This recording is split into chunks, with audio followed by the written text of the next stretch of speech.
अभी युवा शक्ति मंच पर उपस्थित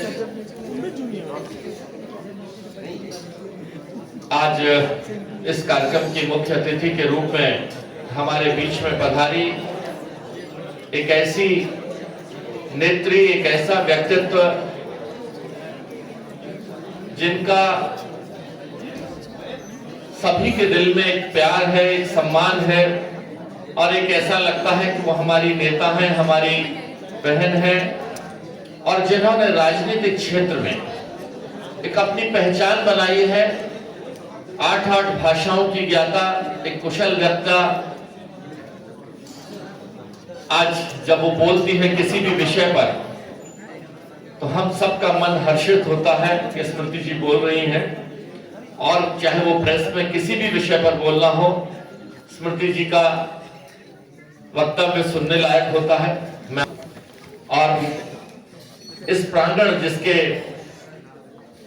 में ये कार्यक्रम हो रहा है, आज उस प्रांगण के चेयरमैन आदरणीय किरण जी, विपिन साहनी जी, जो मेरे भाई भी हैं, दोस्त भी हैं, लगभग 35 वर्षों से हमारा उनसे संबंध रहा है, आदरणीय शशि जी, हमारी पार्टी के राष्ट्रीय प्रवक्ता भाई गोपाल अग्रवाल जी और आज के इस कार्यक्रम के तब मूर्ति भाई अर्पित मिश्रा जी, जिन्होंने किताब तो मैंने अभी नहीं पढ़ी है, लेकिन जितना मुझे बताया गया कि उन्होंने कुछ ऐसे सामयिक विषयों पर कविता के माध्यम से कुछ विषय लिखे हैं।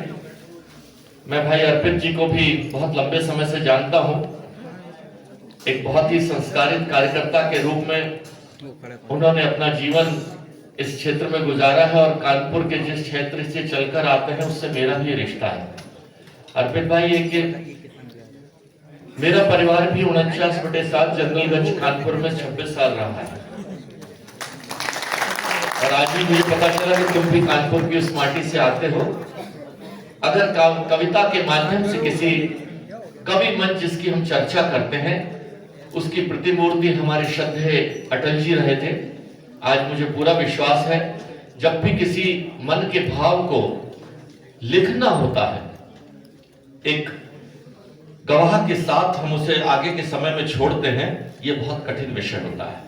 बोलना आसान है, लेकिन उस विषय को एक ग्रंथ के रूप में, काव्यांजलि के रूप में लिखकर छोड़ना आने वाली पीढ़ियों के लिए यह एक बहुत ही, मैं समझता हूं, गंभीर विषय है। मैं बधाई देता हूं भाई अर्पित। मुख्य अतिथियों से सम्मानित मंच से अनुरोध करूंगा कि अपने शुभ कर कमलों द्वारा काव्यांजलि पुस्तक का विमोचन करें और कार्यक्रम को आगे बढ़ाएं।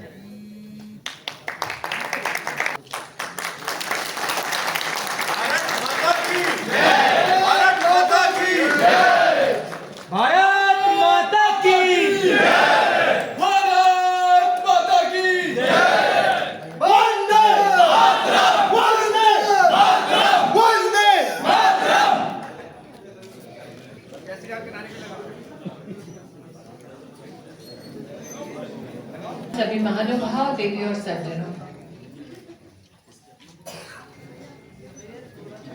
एक कार्यकर्ता जो सोशल मीडिया योद्धा के नाम से प्रचलित और देश के युवा साम्राज्य का एक अभिन्न अंग, वो कब सोशल मीडिया पर फटाफट टाइप करते करते काव्यों की अंजलि मां भारती के चरणों में प्रस्तुत कर दे, ये जौहर जो अर्पित मिश्रा ने दिखलाया है, सर्वप्रथम अर्पित आपको बहुत बहुत उसकी बधाई। वैसे महेश जी और मैं ये चर्चा कर रहे थे, आपके वर्तमान सांसद, कि जिस भाव में, जिस स्वरूप में अर्पित आज मंच पर नजर आ रहा है, वो कभी कम नेता ज्यादा है। जनता पार्टी के कार्यकर्ताओं पर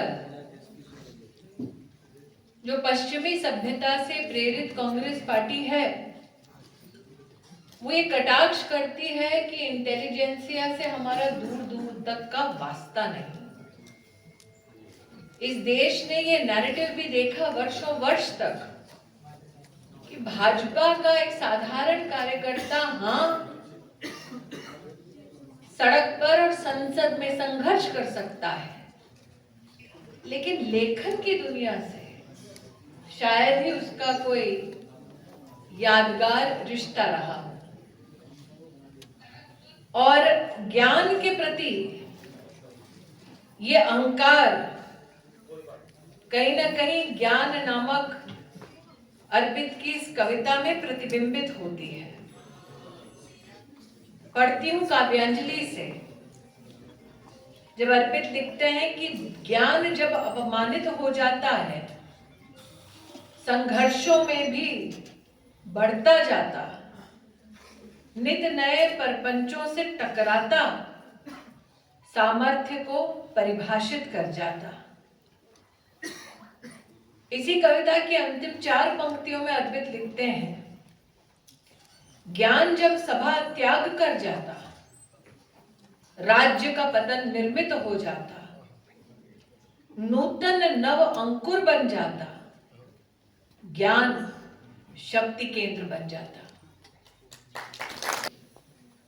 संसद में उसका पहला कार्यकाल ही यादगार होता है। ये बात और है कि मैं राज्यसभा में 2 बार सांसद के रूप में सेवा दे चुकी हूँ, लेकिन लोकसभा में अपने पहले कार्यकाल में शायद हमने ये कभी सोचा भी नहीं था कि हम इतिहास के स्वयं साक्षी बनेंगे और सहभागी बनेंगे। इस राष्ट्र की माटी को समर्पित कुछ पंक्तियां अर्पित ने लिखी मोदी के प्रभाव के बारे में, और अर्पित की ये पंक्तियां हैं, देश बढ़ चला कर्तव्य पथ पर मां गंगा के आशीर्वाद से, राम कृष्ण महादेव के आदेशों पर महामाई के प्रभाव से, मां जानकी के लाड से, मां जीजाबाई की हुंकार से, हनुमान के निहंकारी भाव से, दधीजी के त्याग से, कामधेनु के वरदान से, सबरी के भाव से, विदुर के ज्ञान से, गांडीव की टंकार से, धन्वंतरी के आशीर्वाद से, वरुण के प्रताप से भारत बढ़ चला कर्तव्य पथ पर मोदी के प्रभाव से।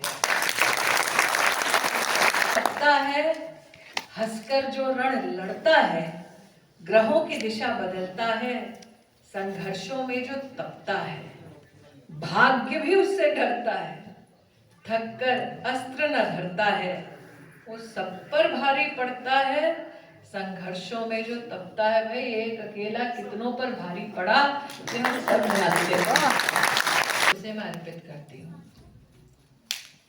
जैसा कि मैंने कहा, अमेठी की सांसद होने के नाते ये मेरा पहला कार्यकाल है, और आज हमने सुना कि कुछ लोग न्याय रूपी कोई यात्रा लेकर अमेठी आना चाहते हैं, लेकिन उसमें भी अखिलेश जी के सहारे की दरकार है। अब आप सोच सकते हैं कि जो यात्रा अकेले नहीं निकाल सकता अमेठी में, वो चुनाव कैसे लड़ पाएगा। क्षेत्र के युवा को ये अर्पित करती हूँ। युवा तरुणाई ने जब समर में भगवा लहराया था, विदेशी रिमोट कंट्रोल को सत्ता से भगाया था।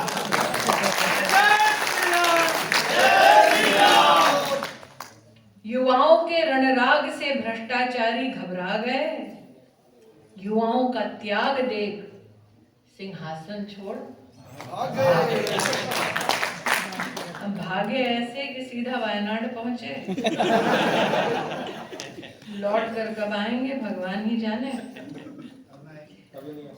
लेकिन इस काव्यांजलि की कई पंक्तियों में वो ज्वार है, वो स्वर है, जो हर भाजपा के कार्यकर्ता के मन के भाव को दर्शाता है। में महेश जी आप हैं, गोपाल जी तो प्रवक्ता